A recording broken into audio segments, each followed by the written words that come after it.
and it's about damn time.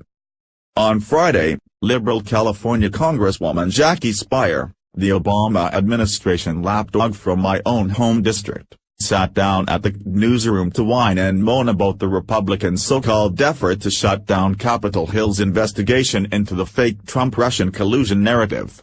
All kidding aside, someday I will understand why the ignorant extreme far-left liberals in my home district keep electing this hack politician into Congress with a margin of almost 80%. She hasn't done a damn thing to help anyone here or anywhere else in the nation. In fact, her only claim to fame was that she was shot on her rear end during the Jonestown massacre where Congressman Leo J. Ryan was killed back in 1978. Via Gateway Pundit, when asked why there are no witnesses scheduled for the probe in January, Speier replied, "Well, we can read between the lines. I think there is a rush to try and shut this committee investigation down." This week was a great example, 3 interviews simultaneously, one of the off the Hill with someone who comes to Washington frequently but wanted to do it now, and so we were actually off the Hill doing the interview, but had to race back to vote. This is a circus at this point, added Speier. Speier then went on to claim President Trump wants all Russia investigations to be shut down. The California lawmaker then told Newsroom that, "The rumor on the Hill when I left yesterday was that the president was going to make a significant speech at the end of next week. And on December 22, when we are out of D.C., he was going to fire Robert Mueller. President Trump should fire Mueller and the whole team." The investigative team was originally set up to get to the bottom of the accusations started by the Clinton machine of Russia collusion in order to excuse the fact that she lost in an electoral landslide. But after it became apparent that nothing was coming of it, they started to go after President Trump's and his family's finances.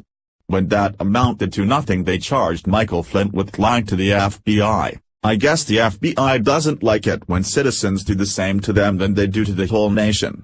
Via Heavy, at least 9 of the lawyers on Special Prosecutor Robert Mueller's Russia investigation team of 16 attorneys donated to Democrats, with most giving money to either the campaigns of Barack Obama or Hillary Clinton, a review of Federal Election Commission records shows. 7 other lawyers on the team do not have previous federal campaign donations, a review of FAC records shows, and Mueller himself has served in the administrations of both Republican and Democratic presidents, and was a registered Republican in the past. None of the 16 lawyers on his team is listed as donating money to President Donald Trump's campaign or to the presidential campaigns of any past Republicans, although one donated to 2 Republicans in non-presidential races in addition to giving more money to Hillary Clinton, Barack Obama, and a string of Democrats. Whether the donations matter is a question that tends to divide along partisan lines. Conservative sites say it's important. Liberal sites like Think Progress argue that Trump himself previously donated to Democrats and say it's irrelevant. However, the campaign donations are likely to receive more attention now that Mueller, according to CNN, is poised to announce the first criminal charges in the Russian probe. The New York Times is reporting that Mueller has indicted Manafort and his former business associate, Rick Gates. Of the 9 who donated to political candidates, all gave to Democrats, with 1 giving mostly to Democrats and also to Republicans, 5 gave to Hillary Clinton and 7 gave to Barack Obama. Putting it another way, of the 9 with donations, 8 of those gave money to either Hillary Clinton or Barack Obama, and the 9th gave money to Senate Democratic candidates. The Los Angeles Times reported that at least 7 of the 15 lawyers have previously given money to Democrats. However, other lawyers have been added to the team since that time.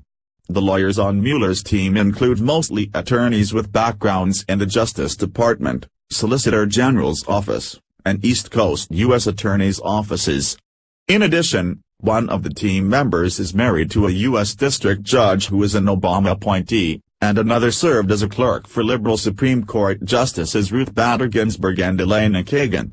In June, CNN reported that 3 members of the legal team known to have been hired so far by special counsel Robert Mueller to handle the Russia investigation have given political donations almost exclusively to Democrats, naming Jeannie Rhee, James Quarles, and Andrew Weissman. That was before most of the lawyers on the team were identified, however. The list of Mueller team members with previous Democratic campaign donations has risen to 9. A review of fact records and news reports shows that these are the 7 identified Mueller lawyers with no campaign donations to their names. Michael Dreeben, although some media outlets initially falsely reported a donation as is that was made by a person with the same name, Aaron Zebley, Lisa Page, Adam Jed, Aaron Zielinski, Scott Meisler, and Zaina Ahmad. A 17th member, Peter Strzok, who had no campaign donations, is no longer with the probe. In addition, Justice Department spokesman Peter Carr joined the team as its spokesman. He previously served as spokesman for Republican Senator Orrin Hatch. This whole thing has been a sham since day one, and it's time to put a stop to it. The only Russia collusion there was the paying of the fake Trump dossier by the DNC and the crooked Hillary campaign. Michael Flynn did contact the Russians, but that was after candidate Trump had been elected. And it's 100% normal for a president-elect to start reaching out to foreign leaders once he is about to be sworn in as president. Please share if you agree the Democrat Party needs to go back to the drawing board. Follow us on Facebook at Freedom Daily.